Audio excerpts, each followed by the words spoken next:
Salut à tous et bienvenue sur Le Divan.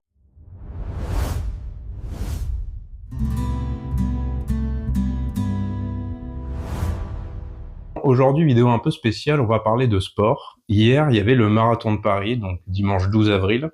Et aujourd'hui, donc lundi 13 avril, je vais interviewer Johan qui a fait le marathon de Paris, donc qui s'est coltiné 195 km.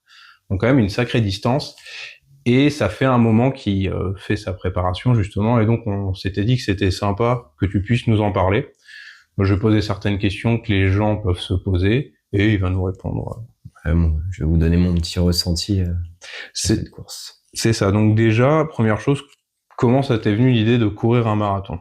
En fait, j'ai repris la course il y a 2 ans environ avec mon frangin. C'est mon frangin qui m'a remis dedans. Je courais un petit peu en 2018-2019, des petits 10 km, 15 km par-ci par-là, mais je m'entraînais pas vraiment. Ouais. Et mon frangin me sollicite il y a 2 ans environ pour courir avec lui. Et en fait, il me dépose ce jour-là. Oui, Faut savoir, c'est quelqu'un je me souviens. qui est très bon sportivement. Ouais. Il touche un peu à tout. Il est excellent nulle part, il est mauvais nulle part, il est juste bon partout, quoi. Ouais, Et naturellement voilà. balèze. Et en course, j'ai toujours su être un petit peu meilleur que lui. Et ce jour-là, il me dépose en fait, et il a 10 ans de moins que moi. Et je me dis, ça y est, je suis cuit, je suis vieux, genre, je suis rincé, donc mon ego en prend un coup.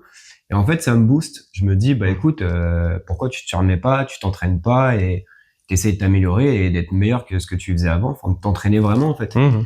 Et en fait, on discutait un jour, lui et moi, et on parlait de cette idée de faire un jour un marathon. Puis en fait, l'année dernière, viennent les inscriptions et on me propose, on me dit, est-ce que tu veux faire le marathon de Paris? Et en fait, je me suis lancé sur un coup de tête comme ça et c'est parti, quoi. C'est ça, donc marathon, très grosse course, Ouais. longue course. Ouais. Donc même si bon, c'est vraiment qu'on se connaît, et je sais que t'as quand même des bonnes qualités naturelles pour la course. En plus, t'as fait un Oui, peu ça d'athlé va. en étant jeune, mais naturellement, t'as quand même des bonnes qualités pour Quelques ça. facilités, ouais. C'est ça. Mais c'est un truc qui suffit pas. Pour un 10 km, ça peut suffire, voire pour un 15 ou un 20, mais un marathon, c'est vraiment complètement autre Ah, ça se chose. prépare, ouais. C'est ça. Et donc, justement, ça demande une préparation. Et toi, ça fait déjà combien de temps que t'as commencé une préparation, en tout cas physique? En fait, je me suis mis 6 mois de préparation. Donc la course avait lieu donc là en avril. J'ai commencé mi-octobre. De l'année dernière, donc. De l'année dernière, donc 2025, pour être prêt au mieux, parce que c'était le plus gros défi sportif de ma vie. Donc vraiment 6 mois de préparation à base de longues sorties, de sorties fractionnées, de la VMA, enfin des petites sorties plus chill. Donc voilà, ça a été vraiment une grosse préparation. J'ai aussi à côté fait un petit peu de musculation en salle. Ouais, du renforcement Du musculaire, renforcement c'est quand même musculaire. important. J'avais vu un kiné, effectivement, qui m'avait donné des exercices aussi à la maison avec des palets, des élastiques. Parce que c'est important, la renfo. Il y a beaucoup de gens qui négligent ça, en fait. Mais le renforcement, musculaire, il est tout aussi important, en fait. Parce que La mobilité aussi. la T'en mobilité, faisais. voilà. Et je gardais à côté de ça un petit peu de séance de natation aussi, parce que j'aime beaucoup aller à la piscine. Donc voilà, c'est un tout, et c'est vrai que c'est costaud quand même comme préparation, sachant que je travaille dans la restauration. Enfin, on travaille tous les deux dans la restauration. Donc c'est un métier qui prend beaucoup de temps, donc il fallait que je me lève plus tôt le matin. Plus les mois avançaient, plus les sorties étaient longues. Ouais. Donc plus je me levais tôt, plus il y avait de la fatigue.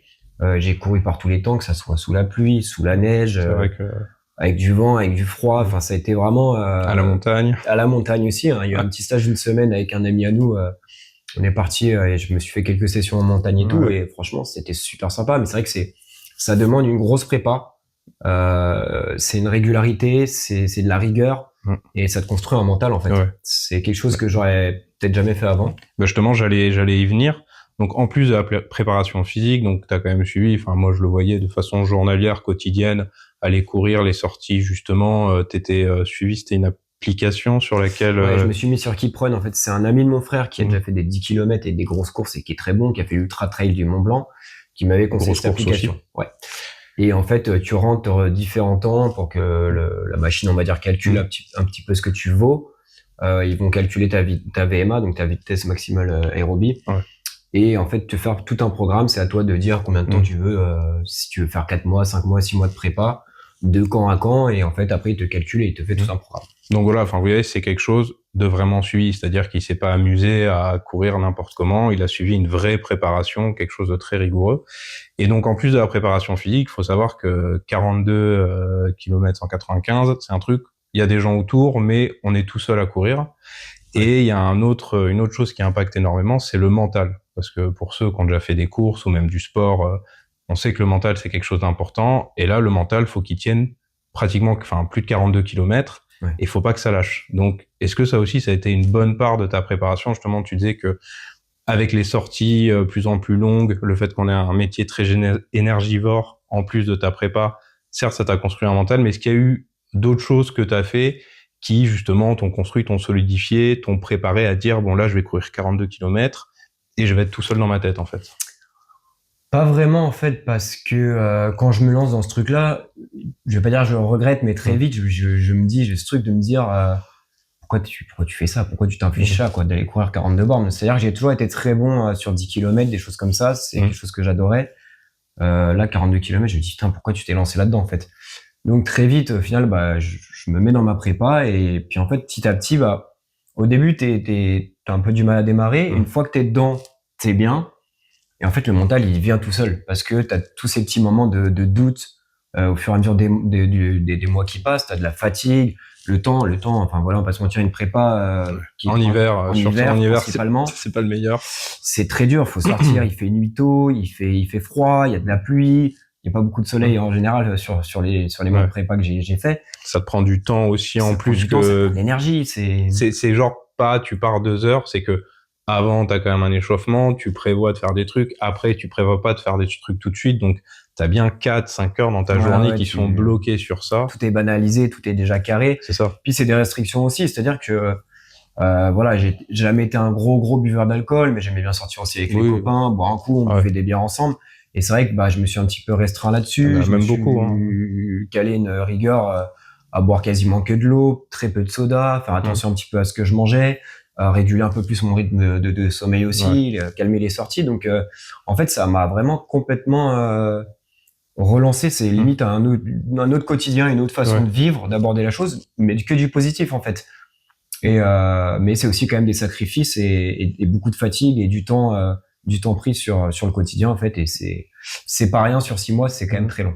C'est ça, et en plus ça vous dit sur 6 mois là tout ce qu'il a eu à faire. Vous imaginez les gens qui font du triathlon ou des mecs qui font les Ironman ou les ultra trail. Enfin, c'est des préparations encore plus grandes. Et donc là, petit à petit, t'as toute ta préparation et t'arrives. On va prendre à peu près une semaine avant la course parce qu'en général, c'est là où enfin, normalement, les sorties longues, tu les arrêtes un peu avant, mais là, c'est vraiment le moment où d'affûtage, en fait. C'est ça, où complètement ça baisse. Comment t'es physiquement et mentalement au début de ta dernière semaine avant le marathon? Franchement, on va dire que l'affûtage, pour moi, il commence 3 semaines avant. Je fais une sortie de 28 km et je suis rincé. C'est-à-dire que 2 semaines avant, j'ai fait 30, j'étais bien.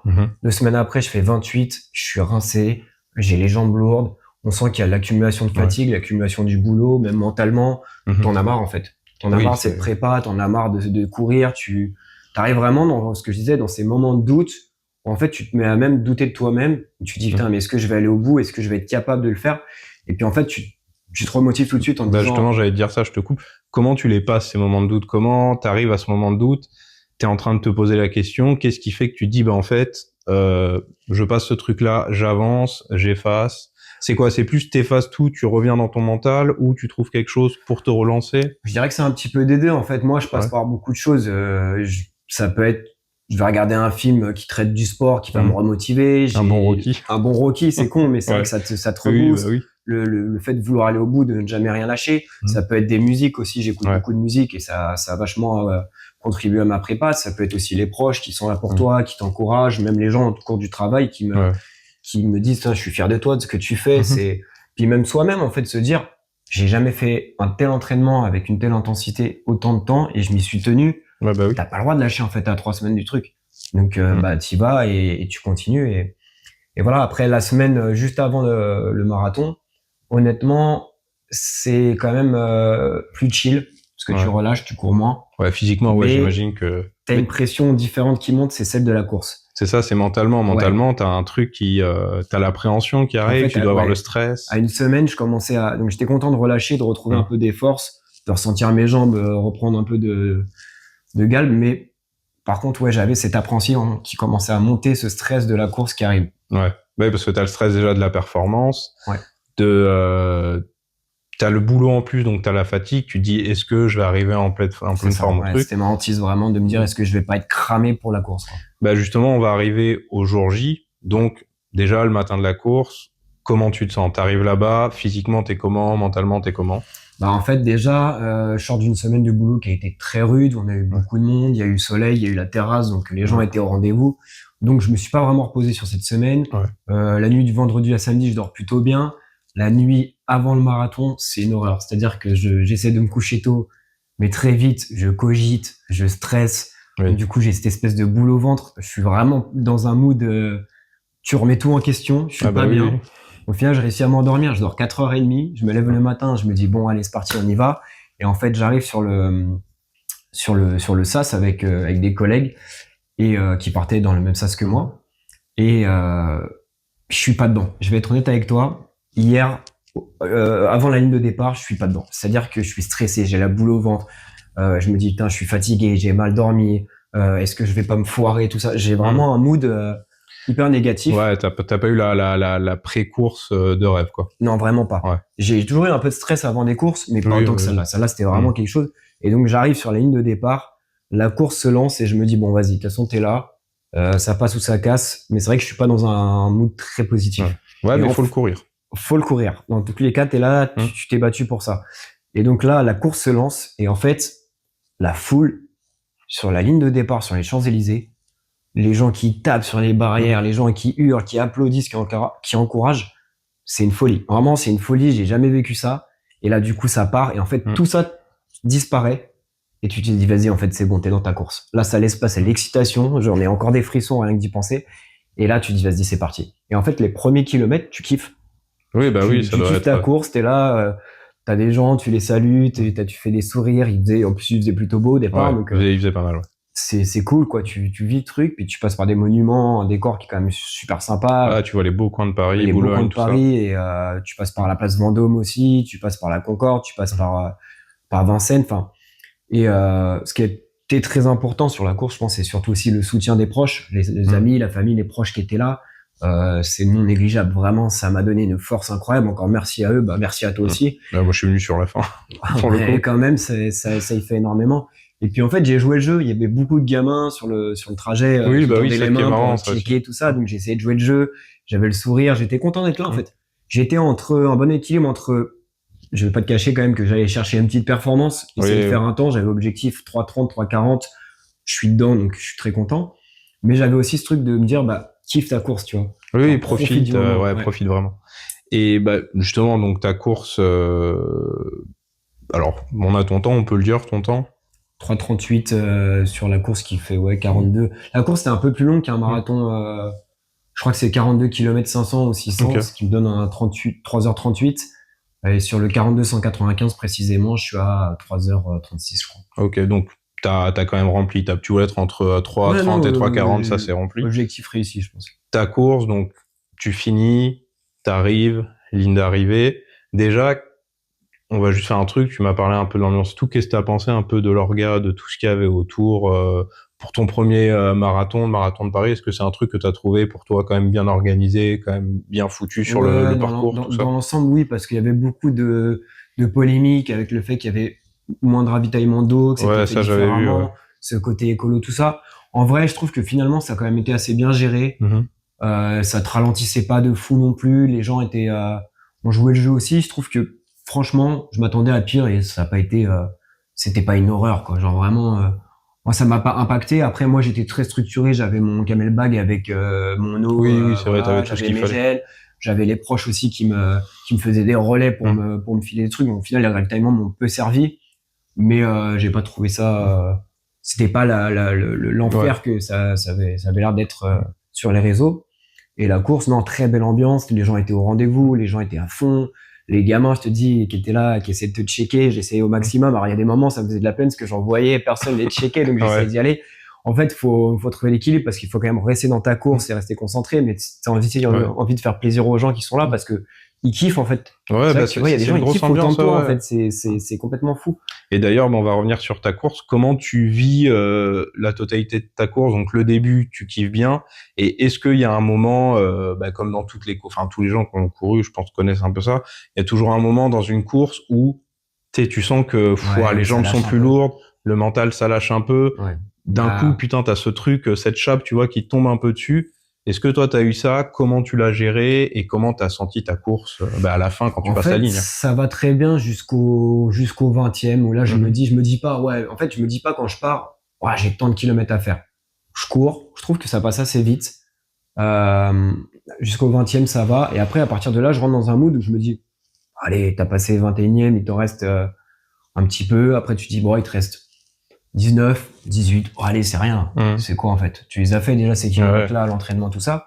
Donc tu te mets pas de pression. En fait, ce qui est dur, c'est quand tu arrives sur les quais à Paris où tu rentres dans les tunnels, ça monte, ça descend, ça monte, ça Ouais. descend. Et là, par contre, ça casse les jambes. Et je commence à avoir une douleur au genou, au niveau d'un Mhm. tendon. Et plus les montées arrivaient, plus les faux Mhm. plats arrivaient, Ouais, ça, en plus, c'est des faux pas un peu ouais, dégueulasses là-bas. je ramassais. C'est ça qui a été dur sur la course. Mhm. C'est pas beaucoup de montées en fait, mais c'est énormément de faux plats Ouais. et ça te casse les jambes. Pour les gens qui savent pas, juste expliquer ce que c'est un faux plat. Ouais. En gros, un faux plat, c'est vous avez l'impression en fait de courir sur du plat, sauf que ça monte un tout petit peu. Ouais, progressivement. Ouais. Voilà, progressivement. Et en fait, dans votre tête, vous êtes sur du plat, mais ça monte, donc votre corps sent pas pareil que votre tête. Et en général, au bout d'un moment, vous allez vous dire, mais pourquoi c'est dur alors que je suis à plat? Ben non, en fait, vous montez. Et c'est terrible parce que tu t'en rends pas compte, mais à la longue, ça t'achève, Oui, quoi. oui, c'est Et ce qui a été dur aussi, c'est le fameux Bois de Boulogne à la fin avec la ouais. fameuse côte Mhm. où j'ai vu des gens marcher, limite s'arrêter en haut et je me suis dit, il te reste pas beaucoup, il te reste quelques kilomètres. Ne lâche pas, mon gars, continue. Mhm. Et derrière, il y a eu, je crois que c'est à 3 kilomètres de l'arrivée où vraiment là, ça a été le pire pour moi. J'ai pas eu ce fameux mur dont tout le monde parle. Ouais, bah après. Étonnamment. Alors, merci l'entraînement, merci le Mhm. soutien des gens. Je pense que ça, puis le mental, en fait, le mental était Mhm. là malgré la fatigue, la pression que j'avais la veille, tout ça avait disparu et j'avais vraiment ce truc de m'accrocher. Mais j'avoue qu'à 3 kilomètres de la fin, j'ai l'impression que c'était les 3 kilomètres les plus longs, ça passait Ah, pas. oui. J'avais plus de jambes, les jambes étaient ankylosées, je sentais même plus mes pieds, carrément, Mhm. j'avais l'impression de plus avoir de pieds à un moment. Ah bah oui. Alors tu tournes dans le vide, tu te dis, wow, puis t'avances plus, tu traînes la patte, puis en fait, à un moment donné, t'as des petits élans de, Mhm.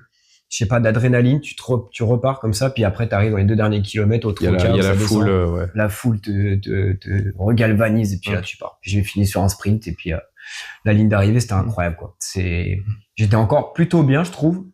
Ouais, moi Et je t'ai vu, enfin je t'ai vu pas très longtemps après la ligne et franchement ça va, t'étais bien, t'étais pas non plus non, je le trouve que cul j'étais par pas dans terre. un état, mais par contre, j'étais saisi par l'émotion. Je vais pas cacher, c'est qu'à la ligne d'arrivée, j'avais limite les larmes aux yeux en mode, Hmm. c'est des mois de fatigue, de pression, de trucs qui Oui. redescendent et tu te dis que ça y est, tu l'as fait, t'as réussi avec un temps pour un premier marathon qui est quand même, on va se dire pas banal, c'est quand Non, même il est bien. Hein. une belle performance. Hmm. Donc je suis très content.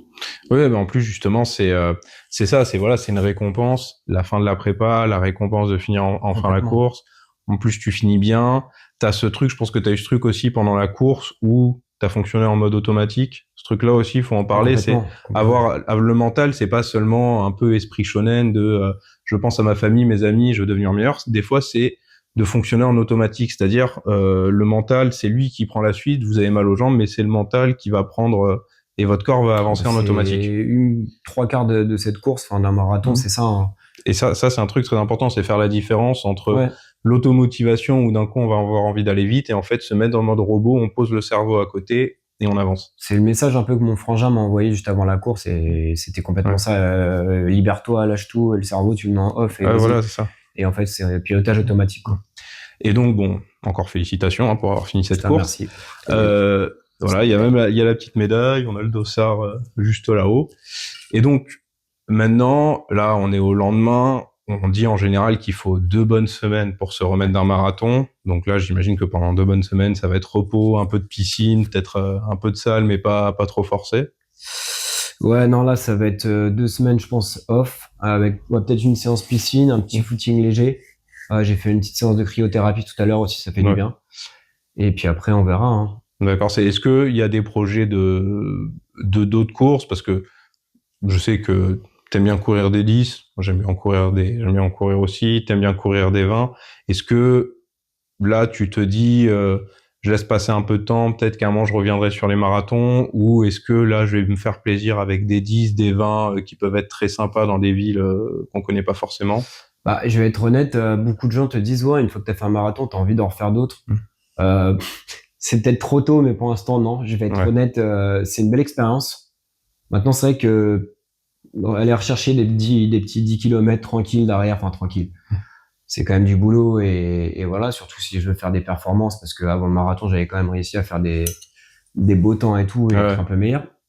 Je pense que ça va être l'objectif, c'est de repartir sur des 10 plus tranquillement, avec une séance, 2 séances d'entraînement par semaine, pas plus. Vraiment que ça redevienne un plaisir. Parce que là, à la Ouais. fin, je vais être honnête, ce n'était plus un plaisir. Ouais, souvent c'est les... Voilà. Donc là, c'est retrouver, enfin, me reposer un peu, me retrouver un peu tranquille et essayer de me refocus sur les 10. Je sais que je serai à l'Adidas Running en juin. Ah J'ai le oui. Château de Versailles. La course du Château de Versailles, le 15 km C'est en quand? fin juin. Merde, j'aurais bien fait avec Voilà, toi ça. je me suis, je me suis mis là-dessus. Peut-être une ou deux courses en fin de l'année. Ouais. Peut-être le Masters de Paris qui fait 3-4 courses, je pense, à 10 km sur toute une année, l'année prochaine. Ah bah, je le ferai peut-être avec toi, ça, si j'ai le genou qui Écoute, part mieux, mais je le ferai peut-être avec avec toi, plaisir. ouais. Donc voilà, donc l'objectif va être là, je pense, c'est de me recentrer sur des 10, sur ce que j'aime faire à la Ouais. base. Que ça soit de la course plaisir et plus vraiment une Voilà, ouais. prépa Bah, pour c'est un vraiment mon objectif. kiff, en fait, à la base, Oui. les 10 km, plus qu'un marathon. Un marathon, Mm. pour moi, il y a une, une infime partie de la population qui fait un marathon dans sa vie. J'en fais partie. Mhm. Je l'ai réalisé. Je pense que c'est un but à atteindre et ça y est, c'est fait. Maintenant, allez, retour au kiff. On va se faire des Ouais. petits 10 km tranquilles. Ok, bah écoute, encore félicitations. N'hésitez pas à nous dire si ce genre de vidéo, parce on a tous les deux, enfin on fait tous les deux du sport à côté. On aime bien aussi des fois faire des trucs en commun, genre des 10, des courses comme ça. Oh, bien N'hésitez sûr. pas à nous dire si ce genre de vidéo vous plaît. On vous en partagera d'autres. Et n'hésitez pas à féliciter Johan déjà dans les commentaires. N'hésitez pas à nous dire Merci si vous pour le avez soutien, vraiment. N'hésitez pas à nous dire si vous avez couru un marathon aussi, mettez votre temps, ou si vous avez couru d'autres courses, mettez votre temps, et n'hésitez pas à commenter et à vous abonner. Voilà, bah, en tout cas, bravo à tous ceux qui l'ont fait parce que c'est très dur. Donc, félicitations. Et bravo à tous ceux qui ont soutenu ceux qui l'ont fait aussi. Merci beaucoup.